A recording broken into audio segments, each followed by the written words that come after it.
In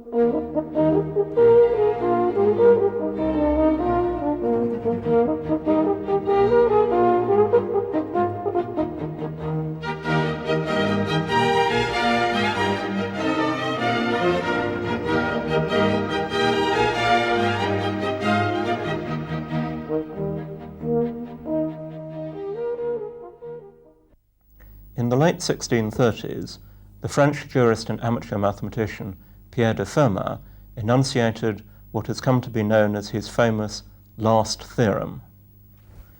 On June the 23rd, 1993, Professor Andrew Wiles of the University of Princeton, lecturing at the Newton Institute in Cambridge, claimed that he had proved this notorious result.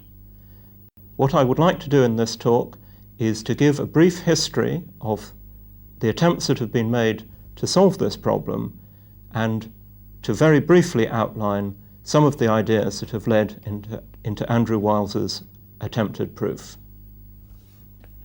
Pierre de Fermat wrote in the margin of his copy of Bachet's edition of the works of Diophantus, which I have here a life-size copy of, he wrote, "It is impossible to separate a cube into two cubes or a biquadrate into two biquadrates, or in general any power higher than the second into powers of like degree. I have discovered a truly wonderful proof which this margin is too small to contain." From that day to this, no one has been quite sure what the proof was that Fermat claimed to have found. All we know is that it has to fit into the margin of a book which is 2 inches by 10. Now, in modern notation, what Fermat claimed was that x to the n plus y to the n equals z to the n has no solutions in non-zero integers x, y, and z when n is greater than 2, and it is this assertion which is known as his last theorem. Fermat's theorem covers the equation in the case when the exponent n is greater than 2, but first I think we should study the case when the exponent n is equal to 2.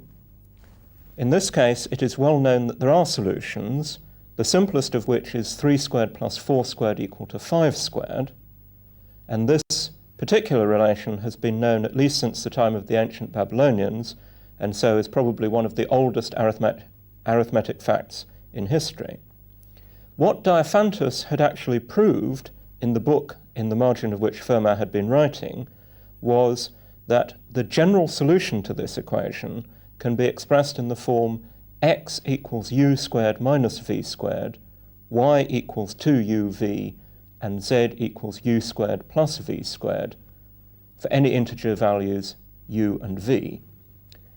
It can easily be verified simply by substituting these into the equation that this is a solution, and what Diophantus had proved was that these are the only solutions. Now, Diophantus' approach to this was to consider geometrically what it means to have an integer solution to this sort of equation. So, an integer solution to an equation of the form u to the n plus v to the n equals w to the n, on dividing through by the denominator w, is a rational solution to u over w to the n plus v over w to the n equal to 1. That is, it gives a rational point on the curve x to the n plus y to the n equals 1, where where x, of course, is u over w and y is v over w. Now, in the case n equals 2,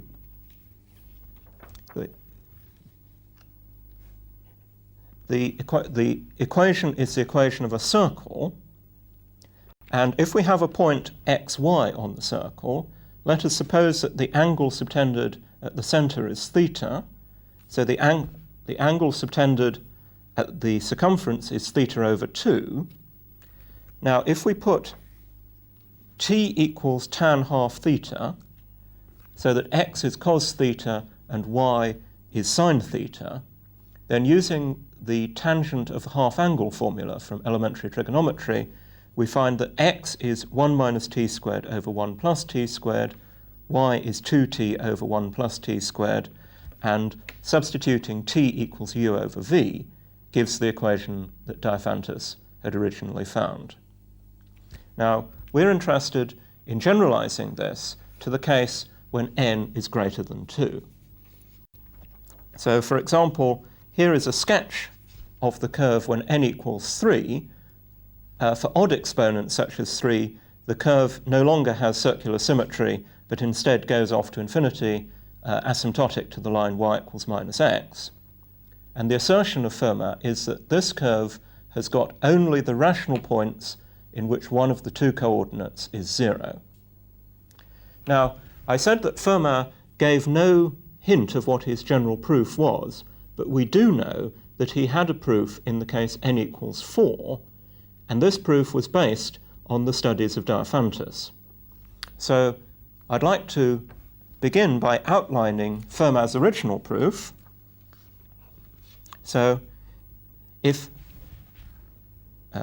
in the 1630s, Fermat proved that his theorem holds for the case of exponent 4, and in fact what I'm going to do is to show that there is no solution to the equation x to the 4th plus y to the 4th equals z squared, in which x, y, and z are all non-zero.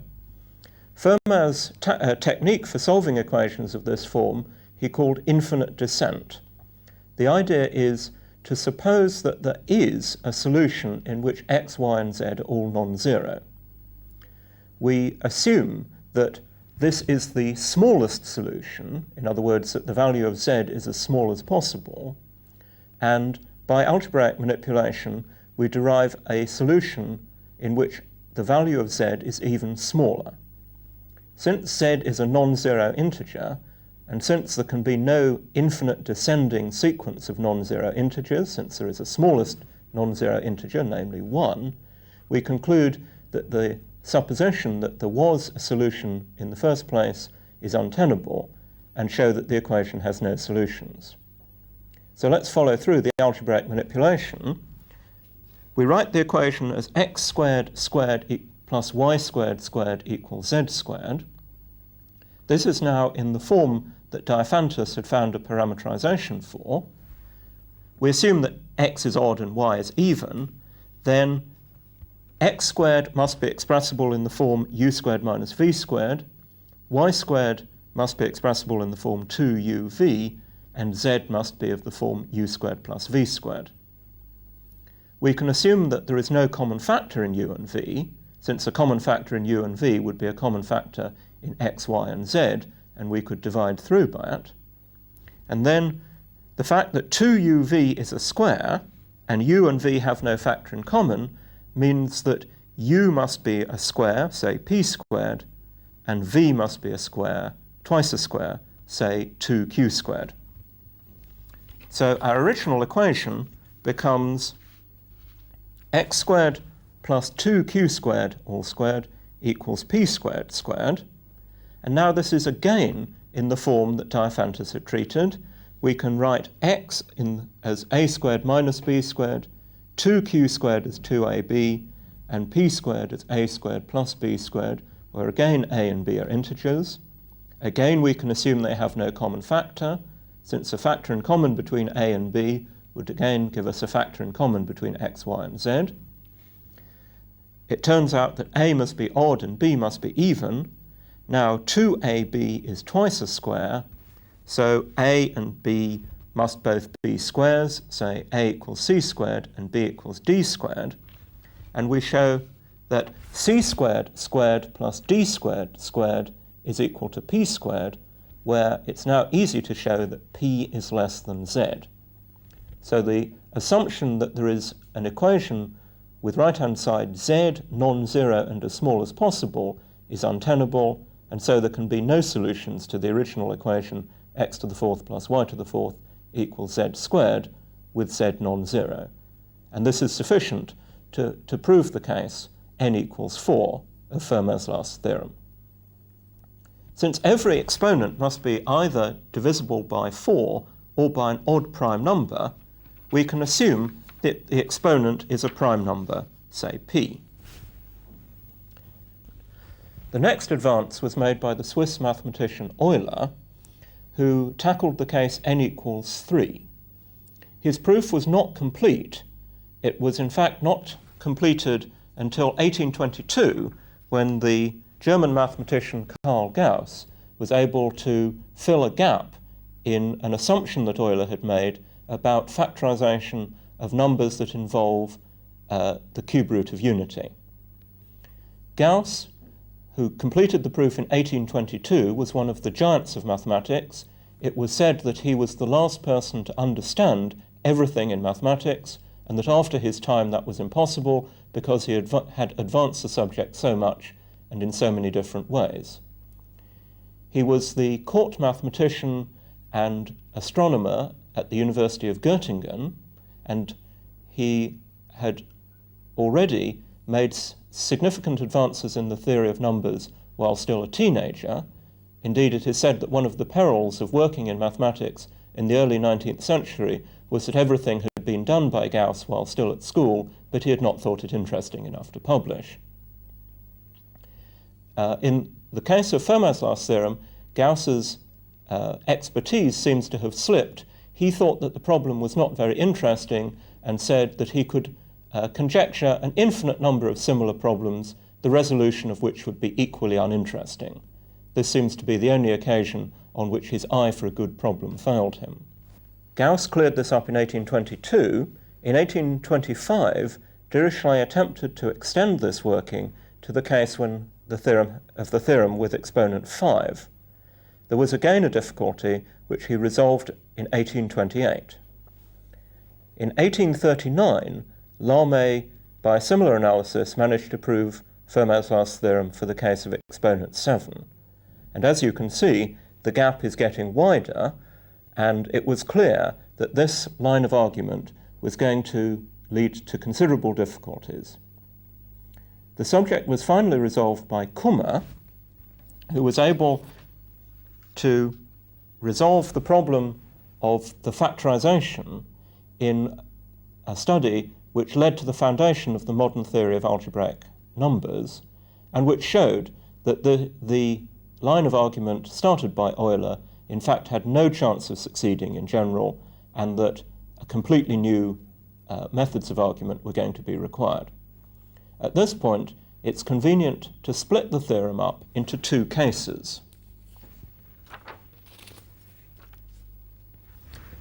We shall say that the first case holds if there are no solutions in which x, y, and z are all prime to p, and that the second case holds if there are no solutions with one of x, y, and z divisible by p.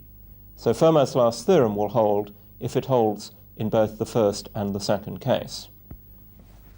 Now, under the Napoleonic regime in revolutionary France, it was decided that what an army officer needed in order to prepare him for military service was a thorough education in mathematics, and the École Polytechnique was formed in order to provide officer cadets with the training they required.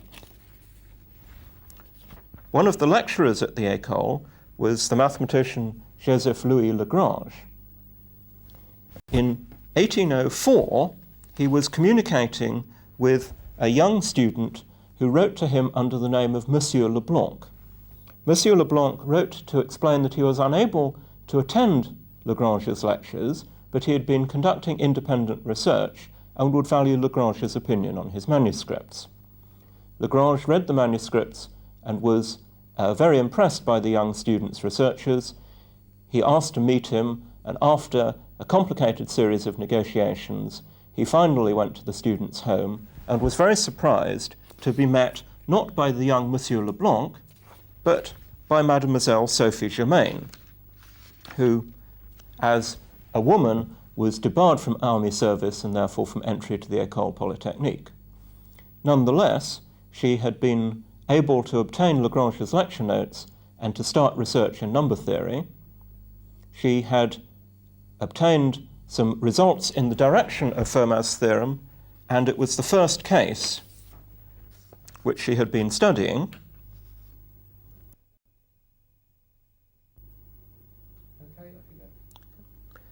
In 1808, she proved that the first case holds for exponent p if 2p plus 1 is also prime.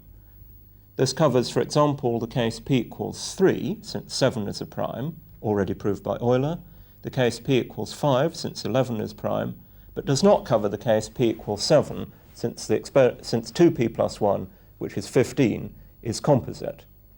Working with the mathematician Legendre, she was able to extend her analysis, and by 1823 they had proved that the first case holds for exponent p if kp plus 1 is a prime for k equals 2, 4, 8, 10, 14, or 16. This already suffices to show that the first case holds for all exponents up to 100, and this was achieved by 1823, which was before Dirichlet had given his proof of the full theorem, even in the case of exponent 5. Gauss was very surprised when he heard that Monsieur Leblanc, who had already started to correspond with him under the pseudonym, was in fact Mademoiselle Germain, and wrote, "How can I describe my admiration and astonishment at seeing my esteemed correspondent metamorphose into this illustrious personage? A taste for the abstract sciences in general, and above all the mysteries of number, is excessively rare. One is astonished. The enchanting charms of this sublime science reveal themselves only to those who have the courage to go deeply into it. But when a person of the sex, which according to our prejudice must encounter more difficulties, succeeds nevertheless in surmounting these obstacles and penetrating the most obscure parts of them, then without doubt she must have the noblest courage, quite extraordinary talents, and superior genius." Now, the first case was picked up by Wieferich in 1909, who proved the following very valuable criterion. The first case holds for exponent p if p squared does not divide 2 to the p minus 2. Lehmer showed by direct calculation that the only primes p up to 6,000 million which do not satisfy this condition are 1,093 and 3,511. The Wieferich condition was later extended by Van Diver in particular to show that the first case holds for exponent p if p squared does not divide one of the numbers b to the p minus b for b less than 100, and Granville in 1988 was thereby able to show that the first case holds for all p less than 156,442 million. Now, progress on the second case was much slower, but using the work of Kummer, Van Diver, Stafford, the Lehmers, Wagstaff, and Buehler were able to prove that Fermat's theorem holds for every prime up to 1 million. The value of this computationally was shown by Inquiry, who proved in 1953 that if x, y, and z form a counterexample to Fermat's theorem, then x must be at least a number which is slightly less than p to the 3p, and since we know that p must be at least 1 million, if x, y, and z form a counterexample to Fermat's theorem, then x must be at least 10 to the 18 million, a number of nearly 20 million decimal digits, and so we know in particular that any number that could be written down in a convenient space of paper, such as the margin of Bachet's edition of the works of Diophantus, cannot possibly be part of a counterexample to Fermat's theorem. Now, this was the end of the line for computational problems. In 1985, Roger Heath-Brown showed that the first case holds for infinitely many values of the exponent p, and in the same year, simultaneously with Andrew Granville, he showed that Fermat's last theorem is true for almost all exponents n, in a certain technical sense of the phrase almost all. That's to say, if an exponent n is written down at random, then the probability is 1 that Fermat's theorem is true for that exponent. Now, in 1908, one of the biggest disasters to befall the theory of numbers occurred when the late Dr. Paul Volscale of Darmstadt, by his will, bequeathed the Volkscale Prize for the solution of Fermat's last theorem. He wrote that the Academy at Göttingen was to decide to whom the prize was to be conferred, that it was to take into consideration memoirs, monographs, or books, and that the value of the prize would be 100,000 Reichsmarks in gold. Although the value of the prize was destroyed by the Weimar inflation, it has since recovered to about 15,000 Deutschmarks, roughly £5,000, which is still worth having, and immediately the prize was announced, the University at Göttingen was besieged by claimants who wished to claim the Volkscale Prize. The university had printed postcards which were issued to graduate students saying, "Dear Sir, thank you for your solution to Fermat's theorem. The first mistake in your manuscript is on page blank, line blank," and these cards were to be filled in by the graduate students as the manuscripts arrived. In this country, the University of Cambridge is one of the lucky recipients of the attentions of the amateurs who wish to claim the Volkscale Prize, and I have had the dubious privilege of reading some of these. I was particularly amused by the claimant from China who wrote to explain that it would be necessary for me to attend his lectures on his proof in person, and would I kindly send him an airline ticket for himself and his mother so he could come and explain the proof to me. When I wrote to decline the honour, he replied saying that it wouldn't be necessary for me to send the airline ticket for his mother. We have also had a number of claimants who are quite willing to resign the honour of the prize for a share of the prize money to be paid to them, of course, in advance. Finally, we turn to the work of Andrew Wiles, the person who seems most likely to actually win the Volkscale Prize, and in order to understand his work, it is necessary simply to make the definition of the genus of an algebraic curve. We say that a curve has genus 0 precisely when it is a conic, for example, a circle, an ellipse, hyperbola, parabola, and so on. A curve has genus 1 when it's a plane cubic, which can be written in the form y squared equals cubic in x. All other curves have a genus which is greater than 1.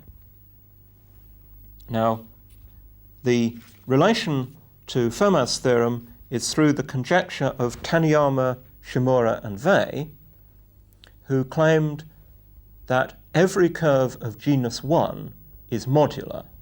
I don't propose to explain what modular means. It means that, very roughly, that the curve has got a number of points when considered modulo every prime, which is predictable in a certain way. One can think of modular curves as being the good ones. The Shimura-Taniyama-Weil conjecture is simply that there aren't any bad ones. The relationship to Fermat's theorem was found by Fry and Ribbit in the 1980s. They showed that if the Shimura-Taniyama-Weil conjecture is true, then Fermat's theorem is true. And the way they proved this was to consider a solution to Fermat's equation, say u to the p plus v to the p equals w to the p. Then the equation y squared equals x into x minus u to the p, x plus v to the p, is a cubic curve, and therefore of genus 1, and it's possible, quite simply, to show that this is not modular. So if there is a counterexample to Fermat's theorem, then the construction of Fry gives a counterexample to the Shimura-Taniyama-Weil conjecture. And what Andrew Wiles claimed in 1993 was that every curve of genus 1 with a condition called semi-stable reduction, a condition satisfied by the Fry curve, is indeed modular. In other words, he claimed to have proved most of the Shimura-Taniyama-Weil conjecture. And from this, it is possible to deduce that Fermat's last theorem is true. Now, I've put a question mark against the date of the proof, and the reason for that is that while he announced his proof and gave some of the details, it is not at present possible to be sure that his proof is complete. The details were circulated to a handful of mathematicians in late 1993, And unfortunately, one of them discovered that there was a gap in the proof of a technical part of the proof. And while this gap is said by experts, among whom I do not include myself, by the way, to be easy to fix by the usual methods, nonetheless, the proof has not yet been completed, and at present it is unfortunately true to say that there is no proof for Fermat's last theorem. Nonetheless, the advances made by Andrew Wiles are truly significant. There is a considerable amount of optimism among the experts that the gap can be filled, and it is to be hoped that in the very near future we will be able to see a complete and correct proof at last to this 350-year-old last theorem of Fermat.